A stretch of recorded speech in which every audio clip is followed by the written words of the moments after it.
Welcome back to clean news MP. चलिए देखते हैं मध्य प्रदेश की 25 फटाफट बड़ी खबरों को। इससे पहले आप न्यूज को कहां से देख रहे हैं, हमें कमेंट में बताना बिल्कुल ना भूलें। साथ ही हमारे फेसबुक पेज को भी फॉलो करें। फेसबुक पेज का लिंक डिस्क्रिप्शन में दिया गया है। इंदौर में ट्रैफिक पुलिसकर्मियों को उनके बर्थडे पर मिलेगी छुट्टी। इंदौर में अब यातायात पुलिसकर्मियों को उनके जन्मदिन पर एक दिन का अवकाश मिलेगा। डीसीपी यातायात ने इसकी घोषणा की। रविवार को 2 पुलिसकर्मियों के जन्मदिन पड़ने पर डीसीपी ने स्वयं उन्हें कॉल करके ये जानकारी दी। पहले दिन यानी आज रविवार के लिए एक महिला आरक्षक प्रवेश यादव और एएसआई अशोक बुंदेला को छुट्टी दी गई। परिवहन विभाग के पोर्टल की धीमी गति से अटके आवेदक हो रहे परेशान। आमजन की सुविधा के लिए परिवहन विभाग ने अपनी सभी सेवाओं के आवेदन की प्रक्रिया को ऑनलाइन कर दिया है, लेकिन ये सुविधा लोगों के लिए परेशानी का सबब बन रही है। विभाग का पोर्टल दिन में कई बार ठप हो जाता है। इस वजह से आवेदकों को परेशान होना पड़ रहा है। विगत 5 दिन से भी परिवहन विभाग का पोर्टल अटक रहा है। सबसे अधिक सारथी पोर्टल परेशानी दे रहा है। इस वजह से लाइसेंस के काम प्रभावित हो रहे हैं। 8वीं के लिए एग्जाम की समय सारणी घोषित। 5वीं 8वीं के लिए एग्जाम 3 से 8 जून के बीच आयोजित की जाएगी। परीक्षा में 9,000 से भी ज्यादा विद्यार्थी अनुत्तीर्ण हुए। इस संबंध में स्कूल शिक्षा विभाग ने परीक्षा की समय सारणी घोषित करते हुए कलेक्टर को पत्र लिखा।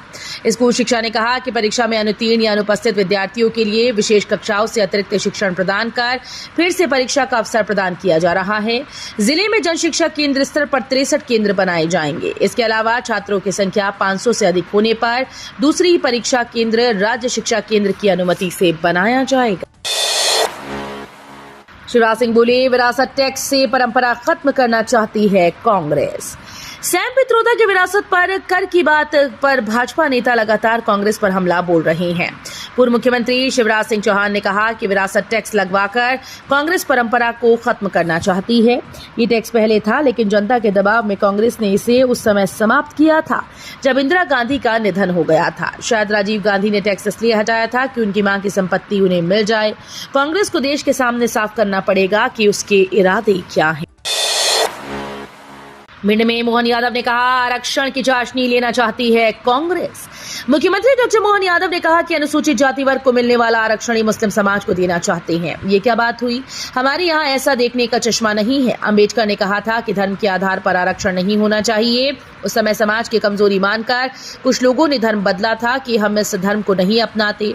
भिंड के पूर्व व गोहद में आयोजित चुनावी जनसभा में सभा को संबोधित करते हुए सीएम ने कहा कि अब आरक्षण की चाशनी लेने के लिए कांग्रेस वोट बैंक के चक्कर में अपने समाज का आरक्षण अगर मुस्लिम समाज को देंगे तो क्या आप बर्दाश्त कर पाएंगे?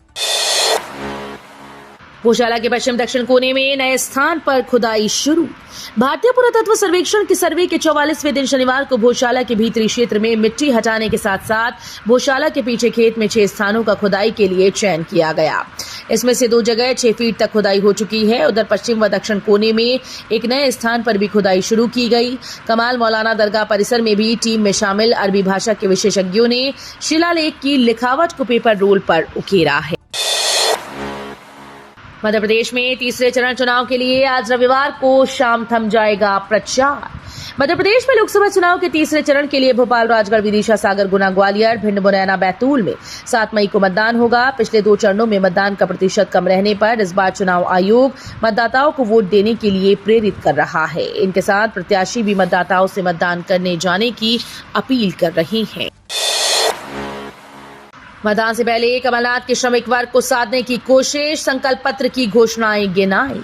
मध्य प्रदेश में लोकसभा चुनाव का घमासान जारी है। 7 महीने को होने वाले तीसरे चरण के मतदान से पहले कांग्रेस और भाजपा समेत अन्य पार्टी इस चुनाव में पूरी ताकत झोंक रही हैं।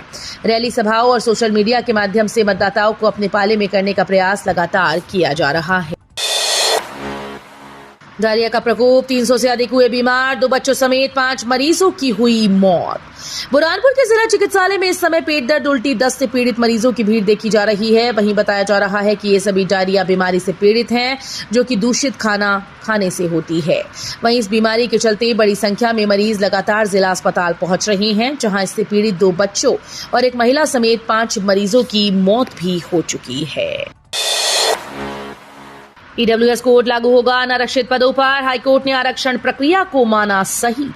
निर्धारण पदों की संख्या के आधार पर ईडब्ल्यूएस वर्ग को 10% आरक्षण नहीं दिए जाने के खिलाफ हाईकोर्ट में याचिका दायर की गई थी। हाईकोर्ट जस्टिस विवेक अग्रवाल ने याचिका को खारिज करते हुए अपने आदेश में कहा कि अनारक्षित वर्ग के लिए निर्धारित सीट के आधार पर ईडब्ल्यूएस आरक्षण लागू किया जाता है।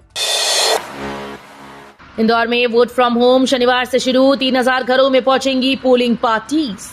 इंदौर के उम्रदराज मतदाता और दिव्यांग वोटर्स को निर्वाचन आयोग से अपने घर से पोस्टल बैलेट के जरिए वोट डालने की सुविधा है।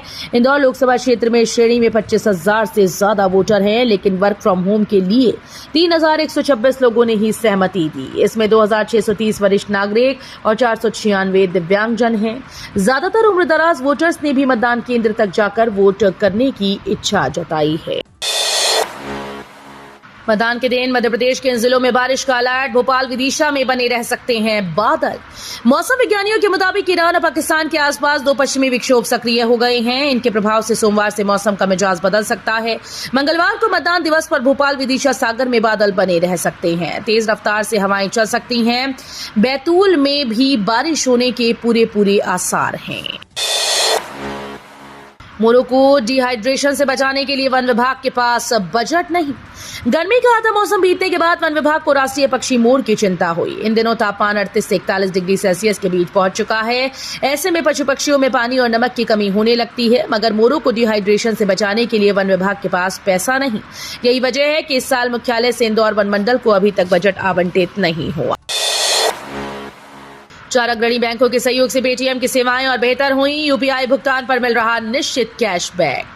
पेमेंट ऐप पेटीएम को अब देश के 4 अन्य अग्रणी बैंकों का साथ मिल रहा है। इन प्रमुख बैंकों के साथ काम करते हुए पेटीएम की सेवाएं पहले से भी बेहतर हो गई। अब पेटीएम ऐप के जरिए यूपीआई भुगतान करने पर ग्राहक 100 रुपए तक का कैशबैक निश्चित रूप से प्राप्त कर सकते हैं। पेटीएम का इस्तेमाल करते हुए आप सभी प्रकार का यूपीआई भुगतान बड़ी आसानी से कर सकते हैं। लाडली बहनों को फिर से मिल रहा तोहफा। 12वीं किश्त जारी। प्रदेश की 1.29 करोड़ लाभार्थी बहनों के लिए खुशखबरी है, क्योंकि मुख्यमंत्री लाडली बहना योजना की 12वीं किश्त बहनों के खाते में भेज दी गई। इस मौके पर सूबे के मुखिया मोहन यादव ने कहा कि रघुकुल रीत सदा चली आई, प्राण जाए पर वचन न जाए। हमारी सरकार जो वादा करती है उसे पूरा भी करती है, इसलिए लाडली बहना योजना के खातों में 1250 रुपए डाल दिए गए। जिला विधिक सेवा प्राधिकरण अंतर्गत आयोजित रक्तदान शिविर के माध्यम से लगभग 116 यूनिट रक्तदान हुआ। मुख्य न्यायाधिपति मध्य प्रदेश उच्च न्यायालय मुख्य संरक्षण मध्य प्रदेश राज्य विधिक सेवा प्राधिकरण जबलपुर के निर्देश के अनुसार तथा प्रधान जिला और सत्र न्यायाधीश एवं अध्यक्ष महोदय जिला विधिक सेवा प्राधिकरण उज्जैन श्रीमान दीपेश तिवारी के मार्गदर्शन में एडीआर सेंटर जिला विधिक सेवा प्राधिकरण जिला न्यायालय परिसर उज्जैन में विशाल रक्तदान शिविर का आयोजन किया गया। सिंधिया के समर्थन में गरजे सीएम योगी। कहा कांग्रेस का विरासत टैक्स औरंगजेब का जजिया कर। मध्य प्रदेश लोकसभा चुनाव के तीसरे चरण का मतदान 7 मई को होना है। प्रचार के आखिरी दिनों में भाजपा जोर शोर से जुटी है। आज उत्तर प्रदेश के मुख्यमंत्री योगी आदित्यनाथ अशोकनगर जिले के दौरे पर हैं। वे गुना शिवपुरी लोकसभा सीट के भाजपा प्रत्याशी ज्योतिरादित्य सिंधिया के समर्थन में सभा को संबोधित करेंगे।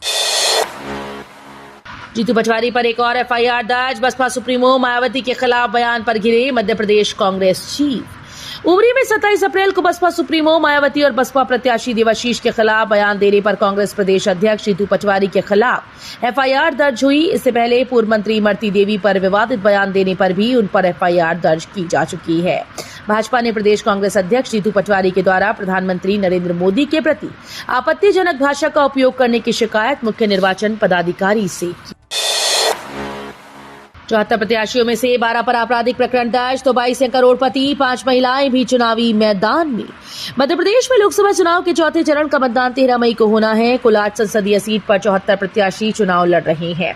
Association of democratic reformers ADR के द्वारा जारी रिपोर्ट के अनुसार 12 प्रत्याशियों ने अपने ऊपर आपराधिक मामले घोषित किए तो 6 प्रत्याशियों ने अपने ऊपर गंभीर आपराधिक मामले घोषित किए।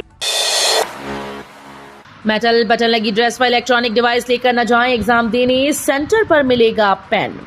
नेशनल टेस्टिंग एजेंसी की ओर से देश की सबसे बड़ी मेडिकल प्रवेश परीक्षा national eligibility cum entrance test 5 मई को दोपहर 2 बजे से शाम 5:20 तक होगा।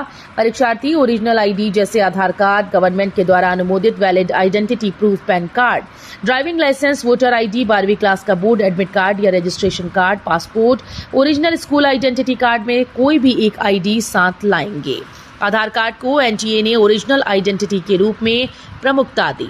इनकी फोटोकॉपी मान्य नहीं होगी। विद्यार्थियों को पेन भी सेंटर पर ही दिया जाएगा।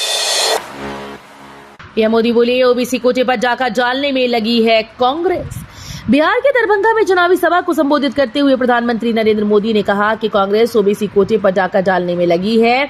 आरजेडी भी इसमें कंधे से कंधा मिलाकर चल रही है। 2007 में बिहार के शहजादे के पिता ने मुसलमानों को कोटा देने की बात कही थी। ये SC, ST और ओबीसी का आरक्षण छीनकर मुसलमानों को देना चाहते हैं। सरकार ने चुनाव के बीच प्याज पर लिया बड़ा फैसला, निर्यात पर लगी रोक हटाई। सरकार ने प्याज के एक्सपोर्ट से बैन हटा दिया। सरकार ने प्याज के निर्यात पर 40% शुल्क लगाने का फैसला किया। इसके साथ ही मिनिमम एक्सपोर्ट प्राइस 45,800 रुपए प्रति मीट्रिक टन निर्धारित कर दिया गया। पिछले साल दिसंबर में प्याज के दामों में उछाल आने के बाद सरकार ने इसके एक्सपोर्ट पर बैन लगा दिया था। अब प्याज के दाम स्थिर हो गए हैं। कांग्रेस का न्याय पत्र पढ़े बिना उसे झूठ के साथ परोस रहे मोदी, भाजपा पर बरसे पवन खेड़ा। कांग्रेस के मीडिया और प्रचार विभाग के अध्यक्ष पवन खेड़ा ने कहा कि प्रधानमंत्री नरेंद्र मोदी कांग्रेस का न्याय पत्र पढ़े बगैर उसे झूठ के साथ जनता के सामने परोस रहे हैं। वो हिंदू मुसलमान की बात करते हैं, जबकि हमारे न्याय पत्र में इन शब्दों का उल्लेख कहीं किया ही नहीं गया। मोदी और अमित शाह में इस बात की होड़ लगी है कि पहले झूठ कौन बोलेगा। नरेंद्र मोदी 10 साल सत्ता में रहे, देश के लिए उन्होंने क्या किया, इसका रिपोर्ट कार्ड देश के सामने लाना चाहिए। कोविशील्ड लगवाने वालों को अब डरने की जरूरत नहीं। केजीएमयू ने शोध पत्रों का अध्ययन कर जारी की रिपोर्ट। केजीएमयू के न्यूरोलॉजी विभाग ने कोविशील्ड वैक्सीन के दुष्प्रभाव को लेकर देश भर के शोध पत्रों का अध्ययन कर रिपोर्ट जारी की। न्यूरोलॉजी इंडिया में प्रकाशित रिपोर्ट के मुताबिक ये वैक्सीन लगवाने वालों को अब 2 साल बाद ब्लड क्लॉटिंग, दिल का दौरा पड़ने और न्यूरो से संबंधित बीमारियों की आशंका न के बराबर है। वायुसेना के लिए 100 और 120 किलोग्राम क्षमता के बमों का उत्पादन करेगी OFK। आयुष क्षेत्र में ऑर्डिनेंस फैक्ट्री खमरिया भारतीय वायुसेना की मांग के अनुसार जल्द ही 100 और 120 किलोग्राम क्षमता के बमों का उत्पादन शुरू करने जा रही है। गत दिवस वायुसेना की एयर मार्शल सहित विशेषज्ञ टीम दौरा कर निर्माणी की तैयारी परख चुके हैं। साथ ही बम से जुड़ी तकनीकी डेटा का अनुसंधान विभाग में OFK के विशेषज्ञों के साथ जानकारी साझा की है। तो ये थी आज की 25 फटाफट बड़ी खबरें। अगर आपको न्यूज पसंद आई हो तो वीडियो को लाइक और शेयर जरूर करें। धन्यवाद।